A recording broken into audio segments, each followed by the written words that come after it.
My name is LaShawn Knox Brown, and I am the PAO, the Public Affairs Officer at U.S. Embassy Praia.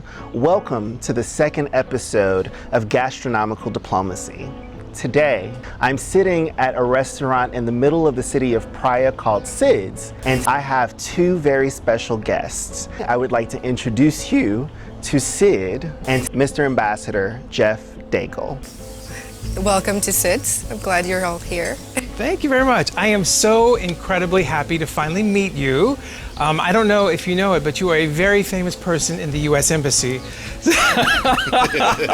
I've had many people tell me, oh, you have to go to Cid's and try the tacos, try the cachupa balls. I've tried to make reservations here several times, and I can never get a reservation, even though I am the U.S. ambassador. I am your ambassador, but I understand, I respect it, and I think it's admirable how you've been so cautious in running your business during this pandemic. But I have had your food for takeout. It is fantastic, and I'm so pleased to finally meet you and get to talk about your experience coming back to Cabo Verde and opening a business. You know, with that, I think we should start off with some food, right? What do we have first, Cid? So we have our cachupa balls that we have here and pastel, but our rendition of pastel. I am looking forward to it. All right. It's beautiful. Now that is not cachupa balls. So that here, that's our pastel with spinach and cheese. Ah, yes. okay. And the other plate is our cachupa balls. It has blue cheese on top, sweet chili sauce, and cilantro cream sauce that we have. Are your cachupa balls based on the refried version as well, correct? Yes, they are. Do you have a secret for a secret? Well, if it's really secret, I won't make you tell the whole world, but do you have any advice on how to make a good cachupa ball? Really, we just use corn and beans in our cachupa balls. And, here's our secret ingredient. It's on the menu, so it's okay. Oh, okay, good. What, the caramelized onions. Caramelized onions? Yeah. Very good. Okay. Yeah. Bon appetit. Bon appetit. It really does look like a corn fritter in some ways. It does.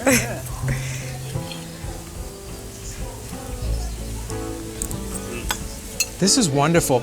Okay, so I'm gonna try this the next time I entertain Americans at the house, but I won't try to replicate your recipe. I will put an order with you in beforehand, and I will come and get it to go if that's okay. These are wonderful. That works. Fantastic. People actually assume that it's just cachupa, just formed into a ball. That's what I was expecting. Right. But it's a nice little surprise. Yeah. Definitely whenever I entertain Americans, it's grog. We always do something with grog. Has to be there. And I always get the really good value of, the value of grog, the really old, really dark amber grog, which is fantastic. It's almost a shame sometimes if you put it in a mixed drink because it's just so good by itself. The grog, we always serve Café de Cabo Verde, the Morbeza brand. We always serve that. So I love making it a whole Cabo Verdean experience. I think these would be very popular in the U.S. Can you export them back to the U.S. in some way? I should try. Open a Cid's in the U.S.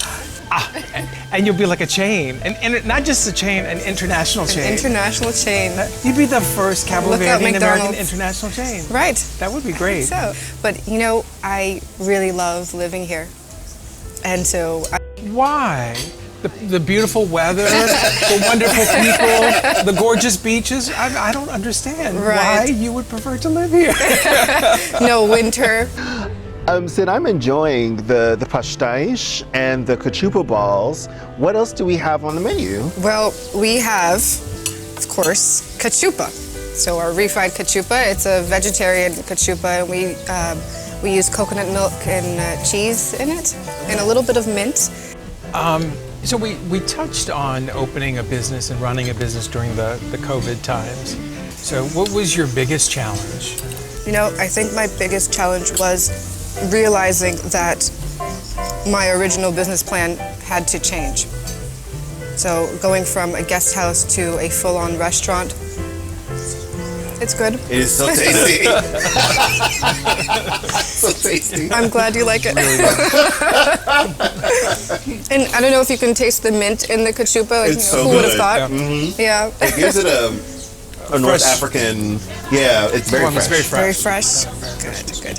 I think this is the only way that I eat cachupa. The other way is leña. Just cooked over an open fire, or the Over an open fire. over an open Yeah, and it just has a very different flavor. Yeah, and that's the traditional way to eat cachupa. Sort of going back to the COVID challenges. Right. So how then will you move forward with the adjustments that you made to your operating plans? I mean, obviously, I think the food has probably been very successful. Will you maybe not do the guest house aspect of it, or will you just try to move forward with both and double your business? I'll try to move forward with both. I really enjoy having different people here and just hearing different stories. In the restaurant part, we can't stop it now. So. No, you can't, Sid. You can't. We eat tacos here twice a week. You know this. Please don't stop. And I love having you here.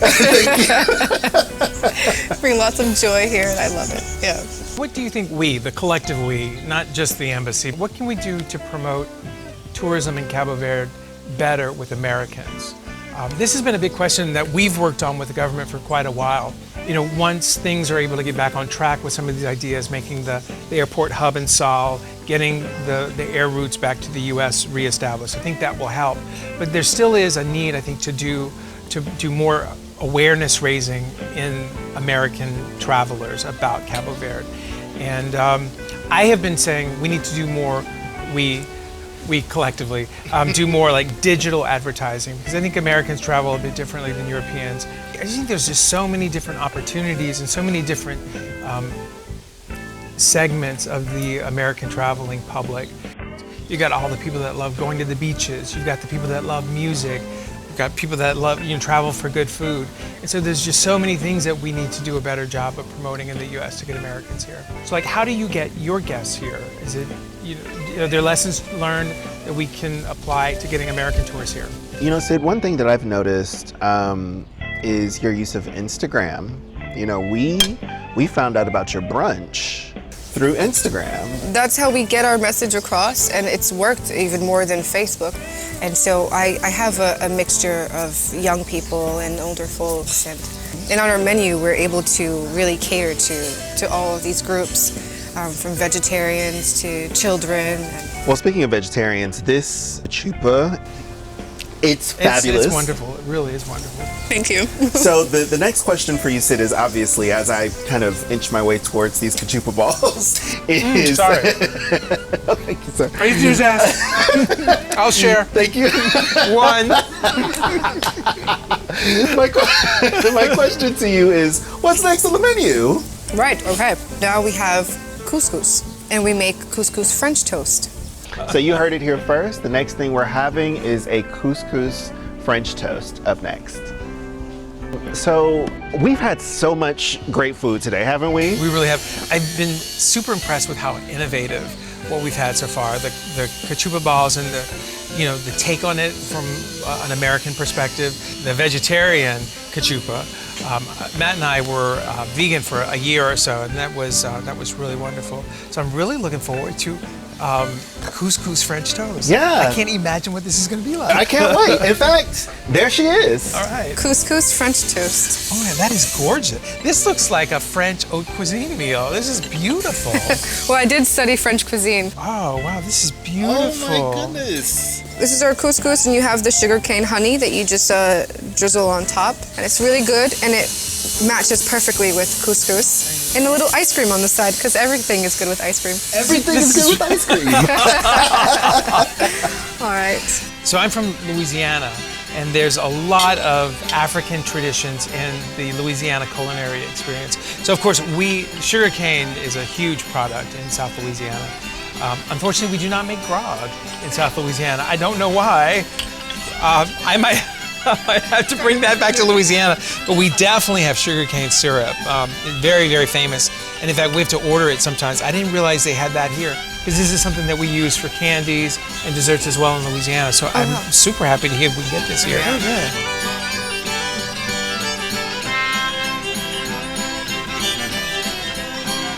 This is really cool.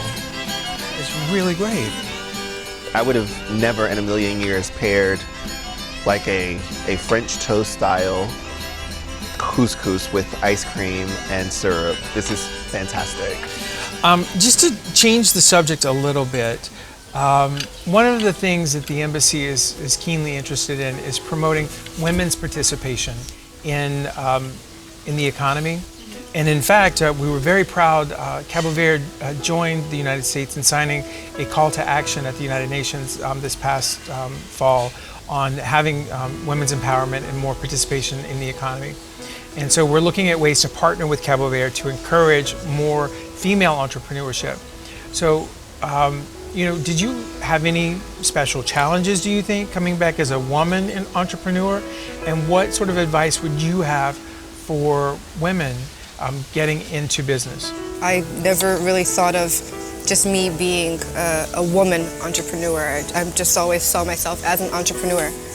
And so any difficulties that I might have had or might have, I don't really relate it to being a woman or not. So, if you're a young Cabo Verdean under the age of 35, no collateral, no cosigner, where do you go? What do you do? You go to Praia, and they have a team that will help you out with drawing out your business plan if you need help with doing that. And they also, they cover with the bank. They cover so that you don't have to pay high interest with the bank. And so their interest rates are a lot lower as far as paying that money back.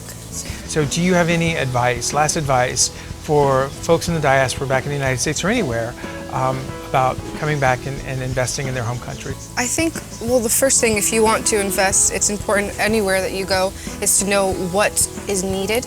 Just see what could work, and don't be afraid. A lot of people, when they leave, they have this fear of coming back and feeling like they have to come with a lot, and that just holds a lot of people back. You take years to come back to Cape Verde, but there's so much opportunity here. So take what works wherever you are and see how you can adapt it in Cape Verde. And I think that's what I did here, and it's possible. Yeah. Mr. Ambassador, do you have any words of wisdom, words of encouragement for Sid? Words of wisdom? No, this is the lady with the wisdom. No, thank you very much. This has been wonderful. Again, I've enjoyed your food many times. I look, maybe one time I'll actually get a reservation to come and sit down and enjoy it here. I hope so.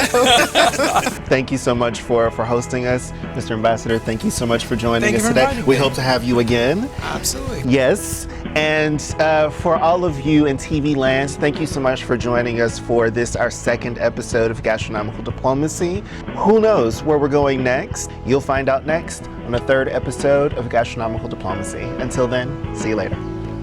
Cheers. Cheers.